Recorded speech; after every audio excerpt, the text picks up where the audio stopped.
On a summer morning in 2004, a 12-year-old Boy Scout named Garrett Bardsley walked away from his campsite in the Utah wilderness. He was only going a short distance, just a few hundred feet. He was supposed to return to camp, change his wet shoes, and come right back. But Garrett never returned, and despite one of the most extensive search efforts in the area, he was never found. To this day, Garrett Bardsley remains missing. Garrett's disappearance is one of those cases that sounds almost impossible the first time you hear it. A child in a group setting with his father nearby vanishes in broad daylight during a camping trip. No confirmed sightings, no body, no clear explanation, just a short walk into the woods that became the last time anyone saw him alive. To understand the case, you have to go back to August 2004, when Garrett, his father Kevin Bardsley, and a Boy Scout group were camping near Brandt Lake in the Uinta Mountains of Utah. It was a rugged, remote place, beautiful but unforgiving. The kind of environment where a child can get disoriented very quickly. Early that morning, Garrett and his father went fishing. At some point, Garrett got his shoes and socks wet. That detail seemed small, but it would become the final known clue in the case. He began walking back to camp to change his clothes.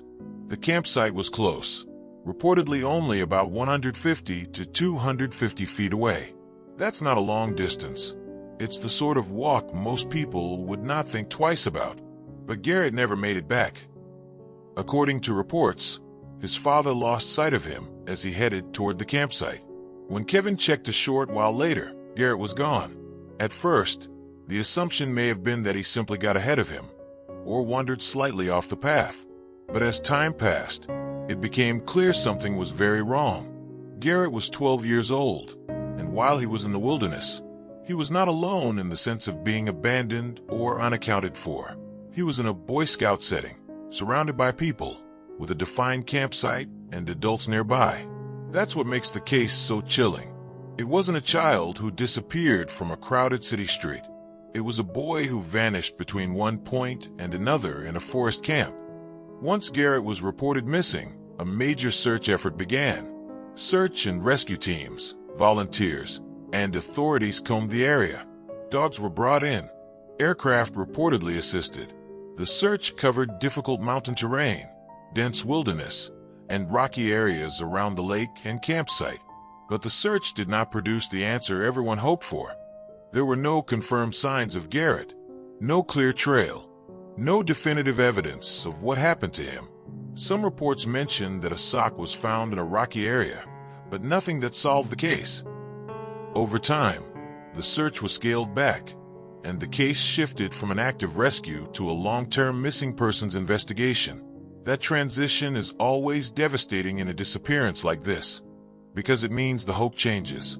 At first, families and investigators are looking for survival. Later, they are looking for truth. And in Garrett's case, the truth never came. In the years that followed, Garrett's disappearance became a haunting mystery. There was no major breakthrough, no body recovered, and no universally accepted explanation for how a boy could disappear so completely over such a short distance. That's part of why the case still draws attention. It feels physically too small to be a disappearance. The walk back to camp should have taken only moments. But in true crime and missing person cases, the smallest distances can contain the biggest mysteries. A turn in the wrong direction, a moment of distraction, a patch of wilderness that swallows sound and sight, or something else entirely. That uncertainty is what keeps Garrett's case alive in public memory. For Garrett's family, the loss has lasted far longer than the search itself. His father, Kevin Bardsley, has been connected with efforts to help other missing children and search and rescue efforts in Garrett's memory. That detail is painful, but also meaningful. It shows how some families try to turn tragedy into action, even while never getting closure. But no matter how much good comes from that effort, it does not answer the question that matters most. What happened to Garrett Bardsley? There are a few reasons this case remains so compelling. First, the distance was tiny. Second, the setting was outdoors and remote, which always increases the difficulty of finding a missing person. Third, there were people nearby, which makes the disappearance feel even more puzzling. And fourth, the case never produced the kind of evidence that can usually point investigators in one direction. That combination leaves only a void. A child walked away from camp, and then he was gone. Some people who hear the case for the first time assume the answer must be simple: that Garrett wandered off, got lost, or had an accident in the wilderness. That is certainly one possibility.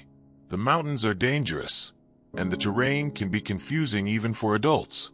But the problem is that more than 2 decades later, there's still no confirmed resolution, no remains, no verified final location, no explanation that settles the case.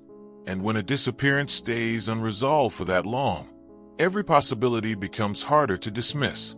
To put the scale into perspective, Garrett reportedly vanished only a short walk from camp. If that distance was roughly 150 feet, that's less than half a football field. Think about that for a second. A child can be visible from that distance.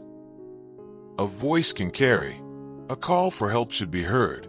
And yet, somewhere between the fishing spot and the campsite, Garrett disappeared from view. That's why so many people remember this case.